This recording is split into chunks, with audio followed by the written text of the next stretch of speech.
Last episode में हमने देखा था कि सीक्रेट डंजन में ट्रैप हुए सारे लोग एक एक कर मर रहे होते हैं। वहीं जिन्वू समझ जाता है कि यहाँ से जिंदा बचकर जाने का सिर्फ एक ही रास्ता है और वो है कि टेम्पल के सारे रूल्स को फॉलो करना। पर लास्ट रूल था टाइम खत्म होने तक बिना डरे वहीं खड़े रहकर डंजन के गॉड के सामने अपना ट्रस्ट शो करना। सारे लोग तो मौका मिलते ही एक एक कर भाग निकलते हैं, पर जिन्वू का पैर कट चुका था जिसके कारण वो वहाँ अकेला रह जाता है। उस डंजन के जायंट मॉन्स्टर्स या कहीं स्टैच्यूज उसे जान से मारने ही वाले होते हैं। तभी वहाँ की आखिरी फ्लेम बुझ जाती है और जिन्वू के सामने एक नोटिफिकेशन स्क्रीन आती है जिस पर लिखा था आप एक प्लेयर बनने के लिए क्वालिफाई हो चुके हैं। अगर आपने इस ऑफर को एक्सेप्ट नहीं किया तो अगली 2 सेकंड में आपका दिल धड़कना बंद हो जाएगा। जिन्वू उस ऑफर को एक्सेप्ट करता है और यहाँ से कहानी एपिसोड 3 में शिफ्ट होती है। एपिसोड 3 की स्टार्टिंग में हम देखते हैं कि जिन्वू चारों तरफ से उन जायंट मॉन्स्टर से घिरा हुआ है। मरने से पहले मन में सोचता है कि काश मुझे एक लास्ट चांस मिला होता, और तभी अचानक घबरा कर उठ जाता है। देखता है कि वो एक हॉस्पिटल में है और जिंदा है। इतना ही नहीं, डंजन में उसके जो हाथ और पैर कट गए थे वो भी सही सलामत है। उसकी सारी इंजरीज हील हो चुकी है, ऐसे जैसे कि उसे कुछ हुआ ही ना हो। ये देखकर वो सोचने लगता है कि यार कहीं ये एक सपना तो नहीं था। कि तभी वहाँ हंटर्स एसोसिएशन सर्वेलेंस टीम का मैनेजर वो जिनजू अपने असिस्टेंट कैंग के साथ जिन्वू से मिलने आता है। वो उसे बताता है कि पिछले 3 दिनों से तुम बेहोश हो। तुम्हारे लीडर सोंगशुल ने अपना एक हाथ इस रेड में गवा दिया, जिसके कारण शायद अब वो हंटर की इस जॉब से रिटायर कर जाएगा। और रही बात जूही की, तो इस इंसिडेंट से उसे एक बहुत गहरा सदमा पहुंचा है। She is literally traumatised. ऐसा लग रहा है कि शायद वो भी अपनी हंटर की जॉब आगे कंटिन्यू ना करे। वो आगे उसे बताता है कि इस डबल डंजन में जितने भी लोग गए थे उनमें से सिर्फ 6 लोग ही जिंदा बचकर वापस आए हैं। और हैरानी की बात तो ये है कि उस डंजन में बचे हुए लोगों ने जब हंटर्स एसोसिएशन को इन्फॉर्म किया तो हंटर्स की एक टीम उन्हें रेस्क्यू करने के लिए भेजी गई।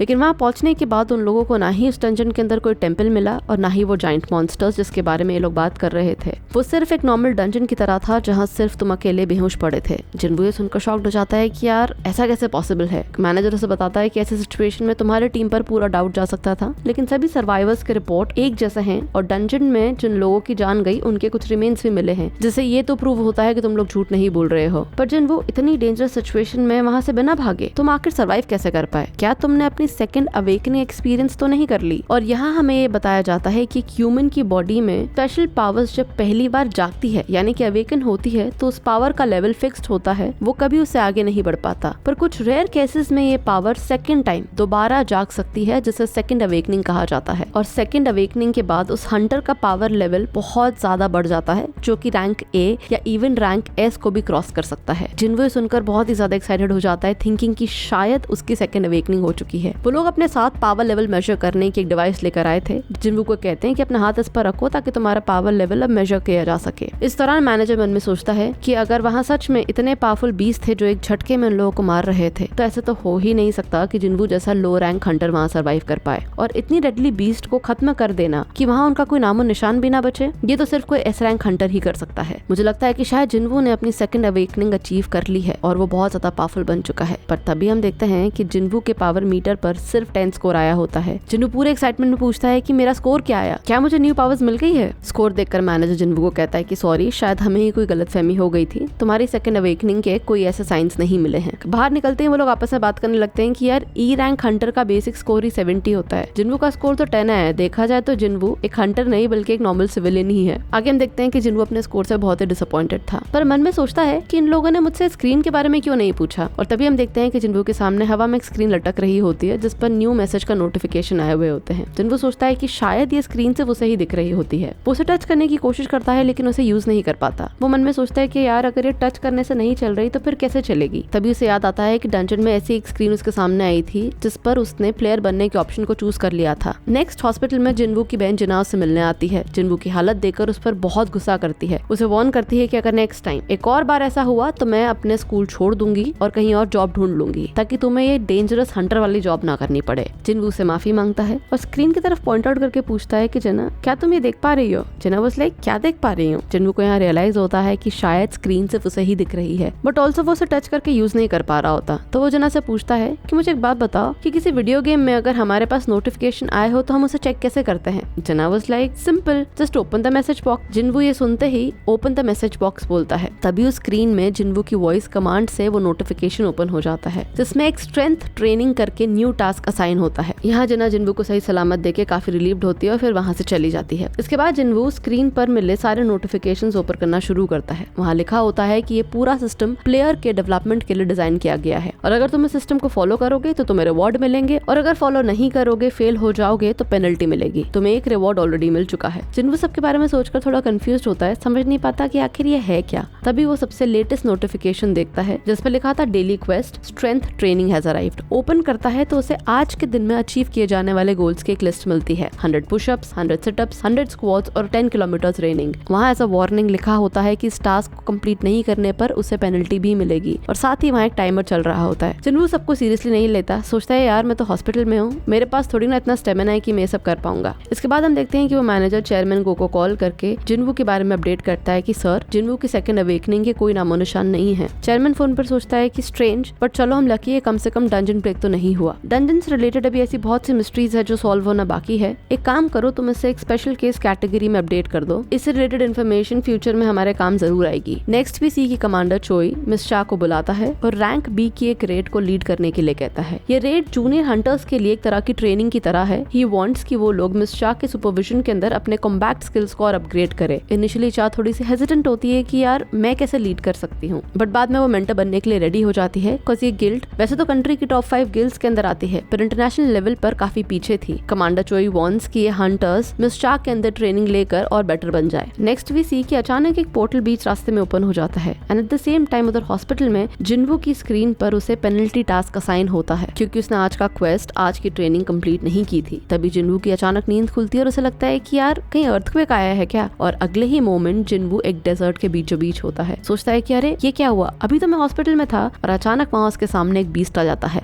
ये उसका एक पेनल्टी टास्क था। यहाँ उसे 4 घंटे बस किसी तरह सर्वाइव करना है। सेम मोमेंट हॉस्पिटल में नर्स जब जिन्वू के रूम में जाती है तो देखती है कि जिन्वू तो रूम से गायब है। उधर जिन्वू को भागते भागते 2 घंटे हो चुके थे, उसे अगले 2 घंटे और सर्वाइव करना था। वो नर्सेज भी पूरे हॉस्पिटल में जिन्वू को ढूंढना शुरू कर देती है। फाइनली 4 घंटे खत्म होते हैं। जिन्वू अपना सर्वाइवल टास्क क्लियर करने में कामयाब हो चुका था एंड एज अ रिजल्ट वो हॉस्पिटल में वापस पहुंच जाता है। यहाँ हम देखते हैं कि पेनल्टी टास्क फिनिश करने पर जिन्वू को एज रिवॉर्ड कुछ पॉइंट्स मिलते हैं। नेक्स्ट मॉर्निंग हम देखते हैं कि जिन्वू अपनी बहन से फोन पर बात कर रहा है और उसे इन्फॉर्म करता है कि वो पहले से काफी बेटर फील कर रहा है। फोन रखते ही वो अपनी डेली क्वेस्ट फिजिकल ट्रेनिंग के लिए निकल जाता है। नेक्स्ट भी सी की जूही के पास मैनेजमेंट का एक कॉल आता है। वो उसे डी रैंक के एक डंजन की रेड पर जाने के लिए रिक्वेस्ट करते हैं कि ये डंजन अचानक अपीयर हो गया, बाकी हंटर्स कहीं और ऑक्यूपाइड है, पॉसिबल तो तुम चले जाओ। जूही बहुत ही ज्यादा ट्रॉमेटाइज थी तो वो उसे ज्यादा इंसिस्ट नहीं करते, कहते हैं कोई बात नहीं यार, हम समझ सकते हैं तुम पर क्या बीत रही है। By the way the good news is जिन्वू को होश आ गया है। ये सुनते ही जूही काफी खुश हो जाती है और जिन्वू से मिलने हॉस्पिटल पहुंचती है। वो देखती है कि जिन्वू तो नीचे वर्कआउट कर रहा है। वहाँ खड़ी 2 नर्सेज भी आपस में बात कर रहे होते हैं कि हमें पता था कि हंटर्स बहुत जल्दी रिकवर करते हैं, पर ये लड़का इतनी कमजोरी के बाद भी 4 दिन से लगातार वर्कआउट कर रहा है, कितनी मेहनत कर रहा है। आगे हम देखते हैं कि जिन्वू ने अपनी स्ट्रेंथ ट्रेनिंग, अपना डेली क्वेस्ट पूरा कर लिया है। यहाँ उसे अब यकीन हो जाता है कि ये सब वो इमेजिन नहीं कर रहा, हेलुसिनेशन नहीं है, सच में उसके साथ इन रियल लाइफ एक गेम की तरह चीजें हो रही हैं। ट्रेनिंग फिनिश करने के बाद उसे एज रिवॉर्ड्स 3 चीजें मिलती है। नंबर 1 फुल रिकवरी, जिससे इंस्टेंट इतने हार्डकोर वर्कआउट के बाद उसकी पूरी बॉडी रिकवर हो जाती है। Number 2 ability points 3 points and last एक रैंडम लूट बॉक्स। जिन्वू ये तीनों एबिलिटी पॉइंट्स अपने हिसाब से किसी भी एबिलिटी को एनहांस करने में यूज कर सकता है, फिर चाहे वो फिजिकल स्ट्रेंथ हो, इंटेलेक्ट हो, वाइटल्स हो या कुछ और। जिन्वू इस बार तीनों पॉइंट्स अपनी स्ट्रेंथ को इंक्रीज करने में लगा देता है। कुछ देर बाद उसे लूट बॉक्स मिलता है जिसमें इस बार उसे सरप्राइजिंगली एक की मिलती है। ही वाज रियली हैप्पी क्योंकि लास्ट टाइम लूट बॉक्स में उसे बहुत ही बेसिक सी चीजें, कभी पेंसिल कभी बैंडेजेस ऐसे ओपन हुए थे। तो होता यह है कि इस चाबी से जिन्वू एक इंस्टेंट डंजन में टेलीपोर्ट हो सकता है जिसका एक्सेस वो सबवे स्टेशन के एग्जिट 3 से कर सकता है। जिन्वू सोचता है कि यार ये इंस्टेंट डंजन क्या है, अब तक जो भी मुझे पता चला है आई गेस ये मुझे एक तरह के इवेंट लग रहा है जिसमें पार्टिसिपेट करूंगा तो मैं और स्ट्रॉन्ग बनूंगा, may be next level of the game. आगे हम देखते हैं कि टीवी पर न्यूज आ रही होती है कि कुछ जगहों पर अचानक नए पोर्टल्स, नए गेट ओपन हो गए हैं और जल्द ही हंटर्स इन्हें क्लियर भी कर देंगे, पर तब तक उन लोकेशंस पर ट्रैफिक का प्रॉब्लम हो सकता है। नेक्स्ट वी सी कि जिन्वू अपनी मॉम से मिलने हॉस्पिटल आता है। यहाँ हमें एक फ्लैशबैक बताया जाता है कि आखिर उसकी मॉम को हुआ क्या था। एक दिन अचानक उसकी मॉम बेहोश हो गई थी। हॉस्पिटल लेकर आए तो डॉक्टर्स ने उन्हें बताया कि ये एक रेयर बीमारी है जिसे इटर्नल स्लीप कहा जाता है। 10,000 में से किसी एक को ये बीमारी होती है जिसमें इंसान काइंड ऑफ कोमा स्टेट में चले जाता है। ये बीमारी पोर्टल खुलने के बाद एग्जिस्टेंस में आई थी।